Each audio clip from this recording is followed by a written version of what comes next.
मैं विवेका गोयल रिद्धि सिद्धि चैनल में आप सभी का स्वागत करती हूं।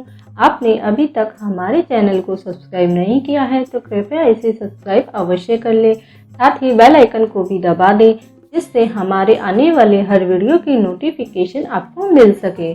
आइए करते हैं कुछ बातें सनातन धर्म की। सावन मास के कृष्ण पक्ष और शुक्ल पक्ष की पंचमी तिथि को नाग पंचमी मनाई जाती है।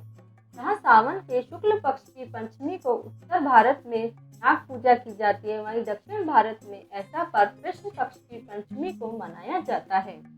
हिंदू धर्म में नाग पंचमी का अत्यंत महत्व माना जाता है। एक मान्यता के अनुसार इस दिन सर्पों के 12 स्वरूपों की पूजा की जाती है और दूध चढ़ाया जाता है। भगवान शिव को सर्प अत्यंत प्रिय है, इसीलिए उनके प्रिय माह सावन में नाग पंचमी का त्योहार आता है, जिसे श्रद्धा पूर्वक विधि विधान से मनाने पर भोलेनाथ प्रसन्न होकर अपनी कृपा बरसाते हैं। आइए सुनते हैं नाग पंचमी की व्रत कथा। एक समय की बात है, एक सेठ जी के 7 पुत्र थे। सातों के विवाह हो चुके थे।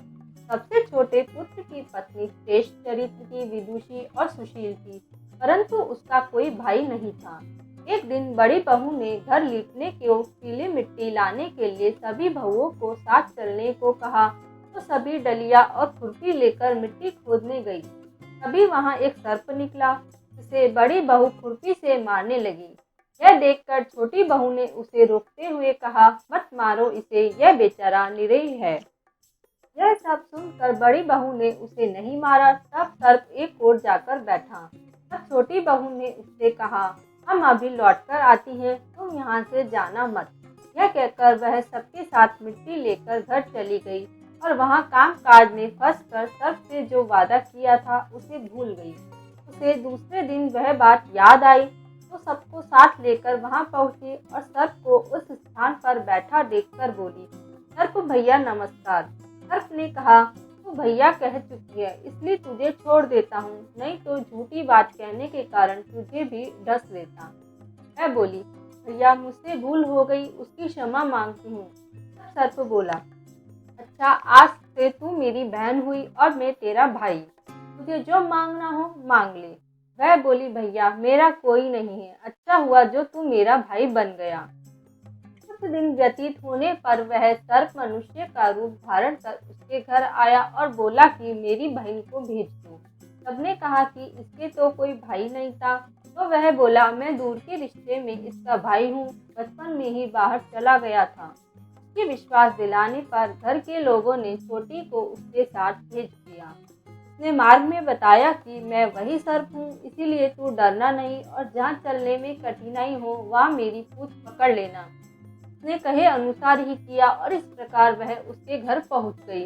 वहाँ के धन ऐश्वर्य को देखकर वह चकित हो गई। एक दिन सर्प की माता ने उससे कहा, मैं एक काम से बाहर जा रही हूँ, तू अपने भाई को ठंडा दूध पिला देना। उसे यह बात ध्यान नहीं रही और उसने गर्म दूध पिला दिया, जिससे उसका मुंह बेतरीके से जल गया। यह देखकर सर्प की माता बहुत क्रोधित हुई, परंतु सर्प के समझाने पर चुप हो गई। तब सर्प ने कहा कि बहन को अब उसके घर भेज देना चाहिए। तब सर्प और उसके पिता ने उसे बहुत सा सोना, चांदी, जवाहरात, वस्त्र, भूषण आदि देकर उसके घर पहुंचा दिया। इतना ढेर सारा धन देखकर बड़ी बहू ने ईर्ष्या से कहा, तेरा भाई तो बड़ा धनवान है, तुझे तो उससे और भी धन लाना चाहिए। सर्प ने यह वचन सुना तो सब वस्तुएं सोने की लाकर दे दी। यह देखकर बड़ी बहू ने कहा, इन्हें झाड़ने की झाड़ू भी सोने की होनी चाहिए। तब सर्प ने झाड़ू भी सोने की लाकर रख दी। सर्प ने छोटी बहू को हीरा मणियों का एक अद्भुत हार दिया था। इसकी प्रशंसा उस देश की रानी ने भी सुनी और वह राजा से बोली कि सेठ जी, छोटी बहू का हार यहाँ आना चाहिए। राजा ने मंत्री को हुक्म दिया कि उससे वह हार लेकर शीघ्र उपस्थित हो। मंत्री ने सेठ जी से जाकर कहा कि महारानी जी छोटी बहू का हार पहनेगी, वह उससे लेकर मुझे दे दो। सेठ जी ने डर के कारण छोटी बहू से हार मंगाकर दे दिया। छोटी बहू को यह बात बहुत बुरी लगी। उसने अपने सर्प भाई को याद किया और आने का पर प्रार्थना की, भैया रानी ने हार छीन लिया है, तुम कुछ ऐसा करो कि जब वह हार उसके गले में रहे तब तक के लिए सर्प बन जाए और जब वह मुझे लौटा दे तब हीरो और मणियों का हो जाए। सर्प ने ठीक वैसा ही किया। जैसे ही रानी ने हार पहना वैसे ही वह सर्प बन गया।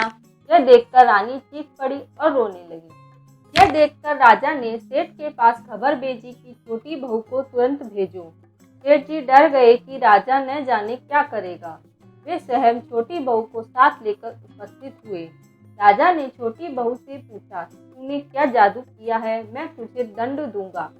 छोटी बहू बोली, राजन दुष्टा क्षमा कीजिए, यह हार ही ऐसा है कि मेरे गले में हीरे और मणियों का रहता है तो दूसरे के गले में सर्प बन जाता है। यह सुनकर राजा ने वह सर्प बना हार उसे देकर कहा, अभी पहनकर दिखाओ। छोटी बहू ने जैसे ही उसे पहना वैसे ही वह हीरे और मणियों का हो गया। यह देखकर राजा को उसकी बात का विश्वास हो गया और उसने प्रसन्न होकर उसे बहुत सी मुद्राएं भी पुरस्कार में दी। छोटी बहू अपने हार और धन सहित घर लौट आई। उसके धन को देखकर बड़ी बहू ने ईर्ष्या के कारण उसके पति को सिखाया कि छोटी बहू के पास कहीं से धन आया है। यह सुनकर उसके पति ने अपनी पत्नी को बुलाकर कहा, ठीक ठीक बता कि यह धन तुझे कौन देता है। अब वह सर्प को याद करने लगी।